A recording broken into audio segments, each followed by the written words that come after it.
halis aan in badan lagu baraarugsaneen ayaa xaafadda Soomaalida ee Biyaaville ee magaalada Cape Town ee dalkani Koonfur Afrika ka dilaacday waayadii la soo dhaafay ama bariyihii ugu dambeeyay iyadoo tuugo group ama team u socda ay xilliyada habeenkii gaar ahaan laga soo bilaabo gabaldhici ay abaaraan ama ay beegsadaan dadka lugeynaya iyo kuwa gawaarida wata haddii ay jaanis ku helaan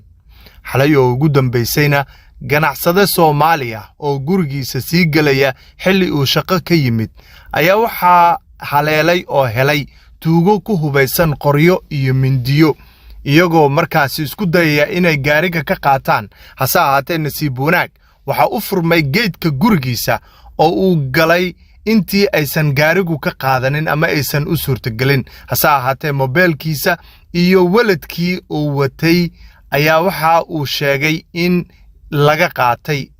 balse naftiisa aan wax khasaare nafeeda gaarsiinin sidoo kale habeenna sii horeysayna macallimiin wax ka dhiga dugsiyada quraanka ee ku yaala xaafadda Biyaaville ee magaalada Cape Town ayaa iyagoo gaarigooda ku jira waxa soo abaaray oo weeraray tuugo ku hubaysan qoryo kana qaatay wixii ay haysteen oo sahlana gaar ahaan mobilada oo aad moodo in si gaar loo beegsanayo dhacdada la mid ahna hooyo Soomaaliyeed ayaa gaari ay wadatay looga qaatay mid kamida wadooyinka xaafadaha waa xaafadan Biyaaville gaar ahaan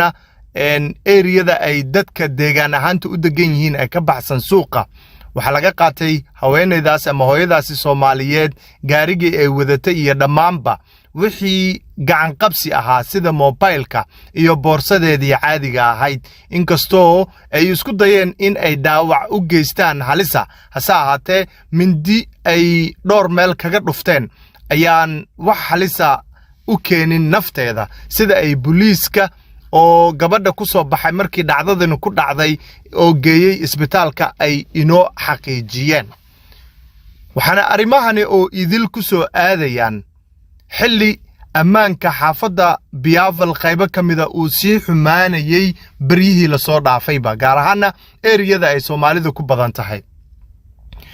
qaybaha kale ee Biyaaville waxa ka jira unugyo dhanka ammaanka qaabilsan oo community-ga xaafadaha ay yeesheen ama ay leeyihiin si aanay halista ku jirta qaybo kamida Biyaaville aanay dhankooda ugu soo faafin haddaba muwaadiniinta Soomaaliyeed ee ku nool Biyaaville iyo nawaaxigeeda waxaan uga digaynaa in ay yareeyaan xilliyada habeenkii iyo socodka isla markaana ay feejignaan ku socdaan haddii ay gawaari wataan iyo haddii ay lugeynayaan intaba arimahan ammaanka ee sii xumaanaya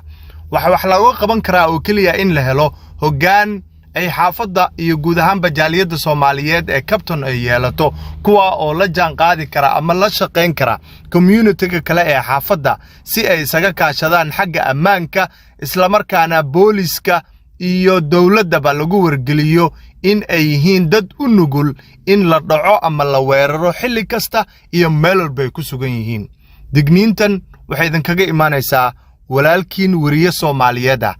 Cabdirasaaq Indha Jacayl